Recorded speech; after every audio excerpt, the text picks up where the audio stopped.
Known to the internet as one of the world's most ugliest tanks, the Churchill Gun Carrier is a popular vehicle, but not many people actually know the history behind this mythical creation. So where did it came from? And was it as good as it is ugly? Well, that's for you and me to find out. The Churchill Gun Carrier first made its debut in 1941. General Staff wanted to explore the option of mounting high-velocity cannons onto tanks. A good idea considering the fact that the British Army mainly used Churchills and Valentine tanks. With their 6-pounder guns, they were not really a threat to the German blitzkrieg. One problem was yet to be solved. How do you mount a 76mm gun into the small turret of the Valentine or the Churchill? Well, that's the neat part. You can't and you don't. So therefore, the only option was to make a fixed casemate to house the bigger gun. What came out of this was the amazing project of Gun Carrier 3-inch Mark I Churchill A22D, or just Churchill Gun Carrier for short, or Churchill GC for even shorter. After the idea was finalized, the first gun carriers were built. The superstructure was placed onto an unchanged hull of that of a shocker Churchill. It's not known for sure which Churchill version it was, but the most likeliest option seems that of the Churchill Mark III. It kept the same engine and drivetrain. The hull was adjusted a bit, with the hull machine gun being removed and only the angled part of the hull still in place. The casemate had a thickness of roughly 88mm or 3.5 inches.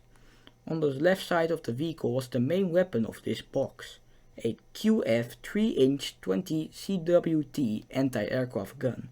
This thing was a World War I era weapon, so even if the Churchill gun carrier saw production, by the time the vehicle was tested, the gun was already obsolete.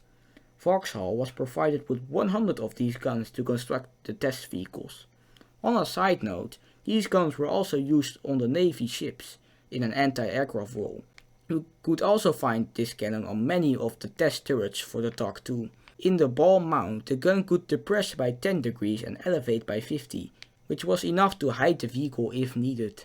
Life went on, and in early 1942, 50 pilots or test vehicles were ready for testing. Testing ran on into 1943, where the vehicle was somehow found to be satisfactory. But then a wild opponent appeared, the 17-pounder. At the time of the project's development, it was mounted onto the A-30 Challenger, Archer and Achilles, and would later be mounted onto a Sherman, starting the life of the Sherman Firefly, which would become one of the most best and well-known Allied tanks from the Second World War.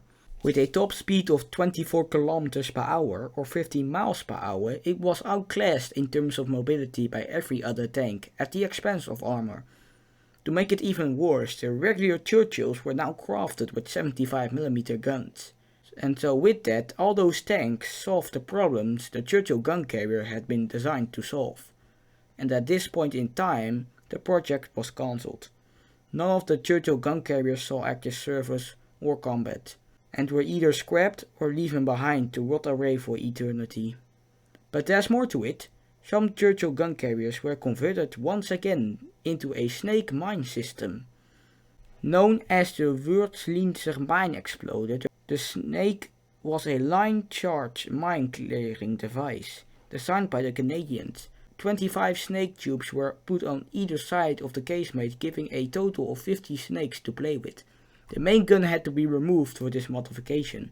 There's a lot of debate about how effective the snake system would have been on the Churchill gun carrier. Some people say it worked amazing, while others complained about the fact that the Churchill gun carrier couldn't handle the system very well.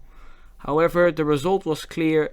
Just like all the other gun carriers, this vehicle was never adopted for service and stayed as a prototype.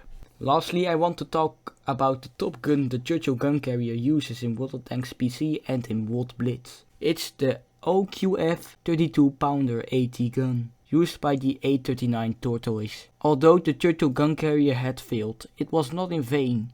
The heavy assault tank idea would live on, creating the British Tortoise and the American T-95. Today, only a handful of Churchill gun carriers remain, in nothing more than rusting, rotten wrecks. You can find them in tank graveyards. In fact, 2 of them are in storage outside the Bovington Tank Museum. However, it's likely they will stay out there because none of them are in a remotely intact or running order. and repairing them is, well, not impossible, but very hard to say none the least. Thank you all for watching the video about the Churchill Gun Carrier. It took me some time to find all the information needed for the video, but it was worth it, and I hope you guys learned as much from the video as I did. If you have any tanks you would like to see on this series, feel free to leave it down in the comments and maybe I will feature it in a future video. If you enjoyed this video, feel free to subscribe, like and share this video with another tanker, and I'll be seeing you all in the next one.